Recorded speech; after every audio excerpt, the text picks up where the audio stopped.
Hello प्यारे साथियों, नमस्कार। आप सब लोग कैसे हैं? मैं उम्मीद करता हूँ आप सब बहुत अच्छे होंगे। और आप लोगों को मैं गति चैप्टर पढ़ा रहा था क्लास 9th में। तो बहुत ही आसान टॉपिक है, बहुत इम्पोर्टेंट है परीक्षा की दृष्टि से। तो मैंने आप लोगों को शायद चाल तक पढ़ा दिया गया। मैंने आपको दूरी, विस्थापन और चाल यहाँ तक की बातें समझा दी थी, और मैं इसके आगे आप लोगों को कंटिन्यू करूँगा। अब आगे की चीज़ें आपको बताई जाएंगी। तो सबसे पहले मैं आप लोगों को समझाऊंगा वेग। तो वेग क्या होता है इसको समझना है। वेग किसी समय में किसी वस्तु द्वारा जो तय किया गया विस्थापन होता है वही वेग होता है, उसी को वेग कहते हैं। तो हम लिखेंगे किसी वस्तु द्वारा किसी वस्तु द्वारा एकांक समय में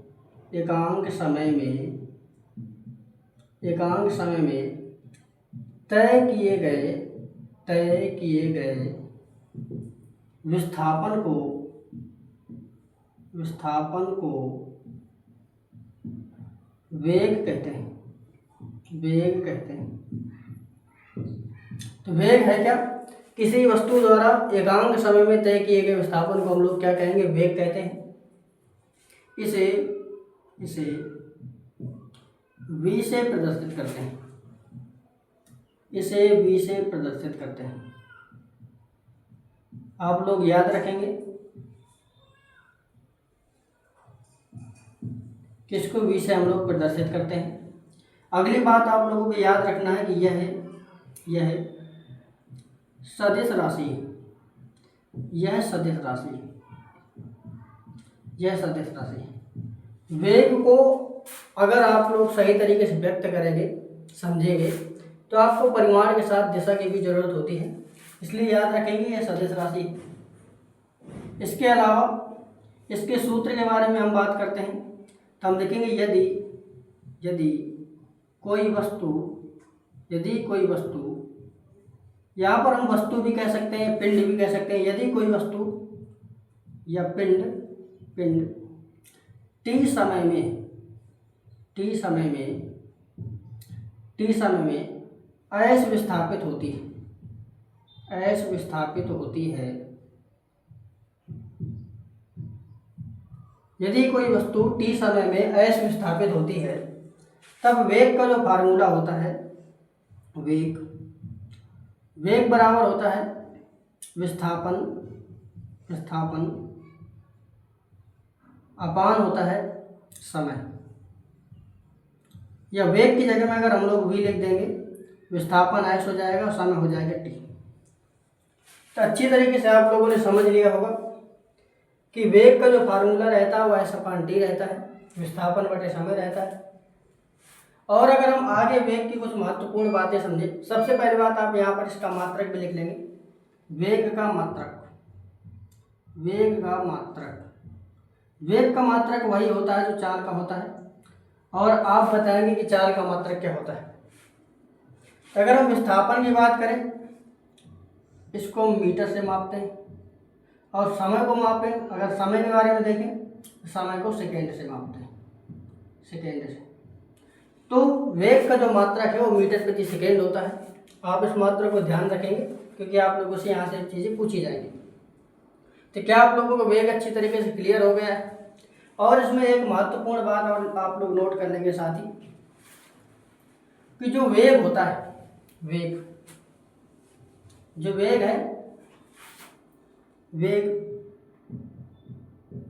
धनात्मक,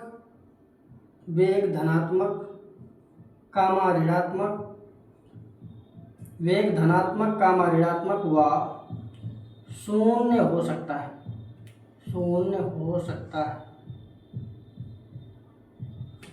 जो वेग है वो धनात्मक, ऋणात्मक, शून्य तीनों कंडीशन आ सकती हैं आपके सामने। धनात्मक भी हो सकता है, ऋणात्मक भी हो सकता है, शून्य भी हो सकता है।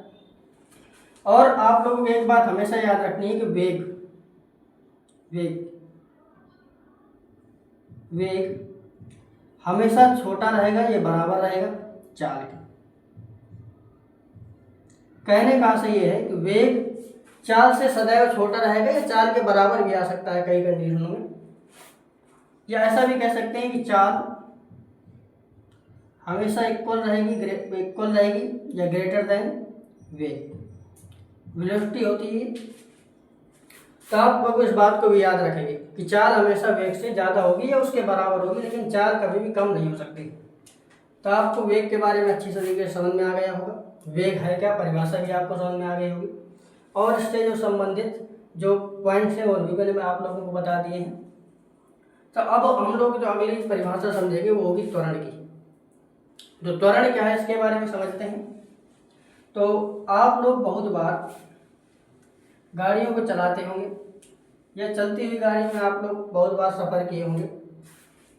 तो आप लोगों ने क्या देखा, आप लोगों ने कभी कभार स्पीडोमीटर को देखते होंगे। स्पीडोमीटर जिसमें स्पीड दिखाई देती है उसको स्पीडोमीटर बोलते हैं। तो जब आप लोग देखते हैं कभी कभार जब हम लोग एक्सीलेटर को तेज करते हैं, एक्सीलेटर को तेज कर देते हैं, तो जो भी वस्तु है, जो भी हमारे पास साधन होता है, उसकी गति अचानक से बढ़ने लगती है, और जब वो अचानक से बढ़ने लगती है तो वही होता है त्वरण। तो आप लोग समझ पा रहे होंगे। तो मैं यहाँ पर त्वरण की परिभाषा भी आप लोगों को बताता हूँ। त्वरण इसको एक्सेलरेशन बोलते हैं अंग्रेजी में। तो त्वरण क्या है, तब लिखेंगे किसी वस्तु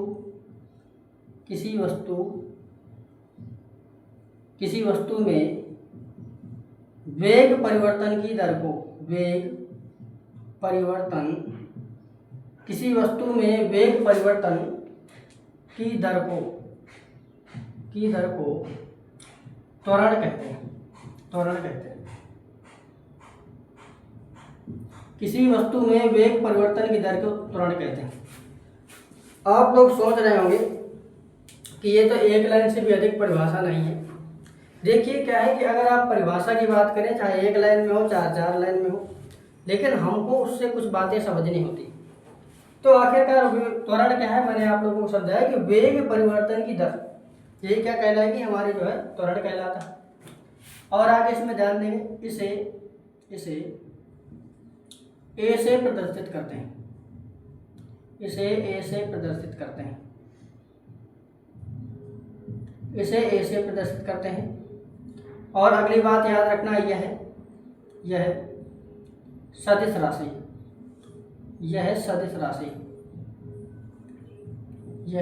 राशि है। और अगली बात आप लोगों को याद रखना है कि यह धनात्मक,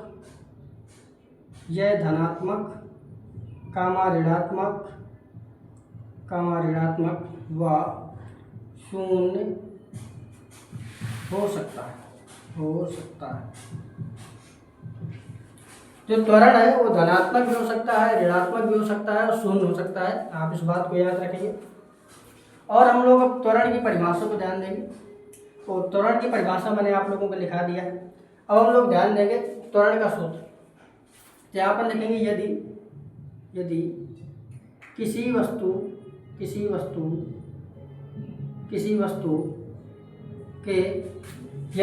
वस्तु के